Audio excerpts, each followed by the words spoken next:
seu direito.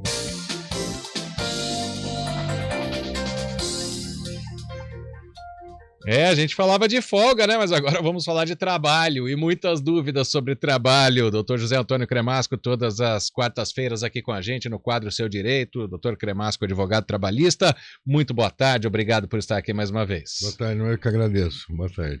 E na quarta-feira não precisa folgar, né, doutor? Dia de trabalho pesado ainda, dia né? De seguir a regra do jogo, né? Com certeza. Dr. Cremasco, muitas perguntas chegaram, né? A gente... Logo no início do programa, chama quem tem dúvida sobre direito trabalhista. O pessoal está participando bastante. Aproveito para agradecer a muitos deles e vamos tentar atender, na medida do possível, o maior número de perguntas. A primeira é da Silvana. Ela tem 51 anos, é microempreendedora individual, MEI, e ela pergunta se ela começar a contribuir com a Previdência agora, por meio do MEI, com qual idade que ela consegue se aposentar? Daqui, na pior das hipóteses, 14 anos. E mesmo ela recolhendo 5%, ela vai ter 15 anos de contribuição. Quantos anos ela tem? 51. 51, ela vai pagar 15 anos, 66 ela está aposentada. Na pior das hipóteses, ganhando um salário mínimo, recolhendo 5%, que é a aposentadoria por idade. Legal, então tá aí a dúvida já tirada da Silvana. É uma delas. Tem mais aqui, eu estou procurando, porque foram chegando durante o programa. Deixa eu ver aqui. Não, essa mensagem não é. Nossa, são várias aqui, doutor Cremasco. Estou até perdido aqui, mas isso é muito bom. Aqui. Eu tenho, do Gilson a pergunta. Eu tenho uma MEI, uma microempresa individual, né? Ele é um microempreendedor individual. Posso completar meu INSS em carnê autônomo? Se sim, qual o valor? Aí ele teria que, mesmo como MEI, ele pode pagar 20% e tem todos os direitos da Previdência Social. Não tem problema nenhum. Sai dos 5% que ele recolhe e passa a recolher os 20% e passa a ter todos os benefícios da Previdência Social, inclusive e principalmente a aposentadoria por tempo de contribuição. Rapaz, o Rodrigo de Hortolândia tem uma pergunta um pouco mais difícil que essa, porque essas aí é matemática, né? Tanto da Silvana quanto do Gilson, né? Tá tudo previsto em lei. O senhor respondeu rapidamente e facilmente para eles, né? Agora é o seguinte, essa do Rodrigo, ó. Eu trabalho viajando pela empresa, onde 3 dias pelo menos na semana eu não volto para casa. Porém, no meu cartão de ponto é colocado o horário normal de trabalho. Ou seja, jornada de 10 horas, das 7 às 17. Apenas se eu trabalhar, além das 5 da tarde, eu coloco como hora extra o período trabalhado, fora da empresa, fora da cidade. Minha dúvida é, a partir do momento que eu estou fora da minha casa, em um hotel por conta da empresa, eu deveria receber algum bônus por isso? Bônus não, ele tem que receber a hora extra. Não é porque ele está num hotel, né, que pode ser até um hotel de luxo, e a casa dele é uma casa simples, que ele não está a serviço, ele está à disposição do empregador. Nesse caso aí, poderia ser convertido esse horário das 17 horas até as 7 da manhã, ser convertido num terço que chama horário de sobreaviso, que é um horário copiado dos ferroviários que trabalhavam nas ferrovias antigas aí. Então, ele poderia cobrar esse 1/3 de horas que ele está fora de casa. Mas aí do período que ele está trabalhando ou não? Das 17, que ele termina em tese a jornada dele, até as 7 do dia seguinte, essa jornada, a empresa deveria, ou ele pode pleitear 1/3 desse horário por estar à disposição da empresa. Isso já é contrato de trabalho padrão ou existe uma forma de se negociar isso? Negociar, eu não acredito muito que o empregador concorde em pagar alguma coisa para ele. O que ele pode fazer é aguardar no dia que ele sair da empresa, entrar com uma reclamação trabalhista e pedir todo esse tempo de hora extra. E ele tem chance de ganhar.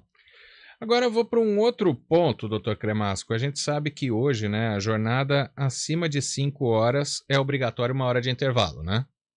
Não, a jornada de 6 horas não tem intervalo, 15 minutos. Até às 6. A partir jornada de 6 horas. A partir de 6 horas é um intervalo mínimo de 1 hora.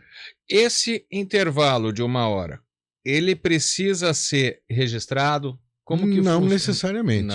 Não, pode até haver um acordo que dispense o cumprimento desse horário. Mas é sempre bom, se eu fosse empregador, eu exigiria a anotação desse intervalo. Acontece que, às vezes, no local que você vai comer até o local de trabalho, é uma distância grande e acaba perdendo um grande tempo. Então, fica dispensado do cumprimento, mas fica sempre uma espada na cabeça do empregador. Se o empregado provar que não desfrutava dessa 1 hora, os minutos faltantes para completar 1 hora, ele vai ter que pagar como hora extra com 50% de acréscimo. E se fizer da seguinte maneira, a pessoa tem uma jornada de 7, ela quer ir embora em 6, né? Na verdade 7 mais 1, ela quer ir embora em 7. Hoje eu não vou almoçar e vou sair 1 hora mais cedo. O Ministério do Trabalho pode ir lá e autuar a empresa. A empresa? A empresa. Se você entrar às 7 da manhã, 8, 9, 10, 11, meio-dia, 1, 2, 3 horas da tarde você vai embora, não parou nada. Trabalhou 8 horas direto. Tem gente que prefere isso. Entra às 7, sai às 15 horas. E eu como aí qualquer coisinha em 10, 15 minutos e tal. Tem empregado que prefere isso. Mas a legislação não permite. E a empresa, se fizer isso, a empresa vai ser autuada, mesmo que tenha a partir do empregado essa solicitação. Porque essa é uma outra dúvida também, né? O empregado ele pode chegar e dizer, olha, eu não almocei hoje, eu estou indo mais cedo. Não, né? Ele não tem esse direito. Não tem, tem que parar. É a mesma coisa do empregado que fala, eu não quero que anote a minha carteira de trabalho. Não precisa anotar, não. O empregador está arrumando confusão para a cabeça dele. Mas ele não quis anotar a carteira. A responsabilidade é sua, vai ter que anotar. O intervalo é obrigado à concessão. Porque depois, até se não anotar na carteira, esse mesmo funcionário pode entrar contra a empresa. Vai entrar e vai pagar correção monetária de juros, juros sobre o INSS, sobre o Fundo de Garantia. O intervalo, se os empregados de uma determinada empresa sugerirem não desfrutar do intervalo de 1 hora, o ideal é o empregador procurar o sindicato e tentar negociar um acordo, né? Mas, né, tem muito funcionário também que acaba atrapalhando a empresa, né, fazendo essas coisas até de propósito, doutor Cremasco. Então, a gente fica vendo os dois lados da moeda, só que sempre acaba pesando pro lado da empresa, né? Porque ela tá errada. Né? Se ela tiver certa, não vai pesar. Tá certo. Deixa eu ver que tem outras perguntas aqui. Cadê? Quando chega bastante, né? A gente gosta tanto, mas acaba perdendo um pouquinho aqui. Não, essa já foi feita. Cadê esse aqui? Olha, perdi essas daqui.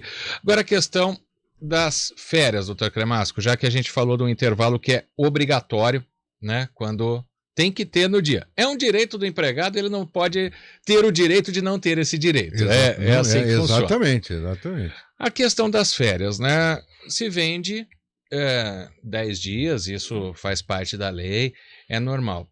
E hoje em dia também tem as férias fracionadas, né? Sim. Existe algum período mínimo de férias que tem que ser tirado? Existe um número de fracionamentos das 10 férias? dias. 10 dias é o mínimo. 10 dias é o mínimo. A pessoa não pode, por exemplo, tirar 4 semanas. Não pode. Não, 4 semanas? Não, é picado. Dividir, isso. Uma semana eu fico, na outra eu volto, eu Isso. trabalho. Não pode. Tem que ser no mínimo 10 dias. E tem uma particularidade aí, por exemplo, numa empresa que trabalha familiares, eles podem exigir que as férias deles sejam todas no mesmo período. Que tenha mais de um familiar na mesma Na empresa? mesma empresa. O estudante pode exigir que seja em julho, na época das férias escolares, e os maiores de 50 anos não podem ter fracionamento. Olha só. Férias, é preciso entender, não é uma benesse. É uma necessidade para recompor as forças do trabalho. Tanto que o empregado não pode sair de férias e trabalhar no outro emprego, ficar fazendo bico, porque é para recompor as forças do trabalho. Isso é científico. Né? Se esse bico é descoberto, quem é denunciado? O empregado é denunciado e o empregador pode tomar medidas contra ele. Mesmo que seja combinado? O que foi combinado pressupõe que o empregador autorizou. Isso. Se o empregador autorizou, aí não tem que perseguir, botar investigador atrás para ver o que o empregado está fazendo. Mas essa autorização ela tem que ser formalizada? Se o empregador não é bom de sustentar no fio do bigode, aí é bom argumentar por escrito, né? Mas se for na moral, sim, mas você me deixou, né? Eu trabalhar de servente de pedreiro, ajudar a construir a casa do meu vizinho. Aí tá combinado. Agora, se um roer a corda, aí complica, né?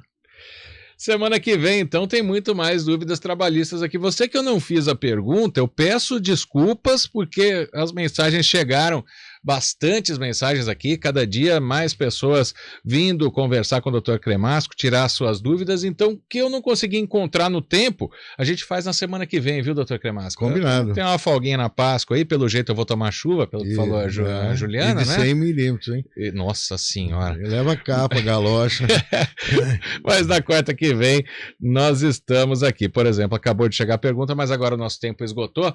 A semana que vem a gente faz. Obrigado, Dr. Cremasco, pela presença aqui com a gente. Boa Páscoa. Para o senhor também, para a família toda. Agora são 3h22. Vamos fazer um intervalo rapidinho. Estúdio CBN.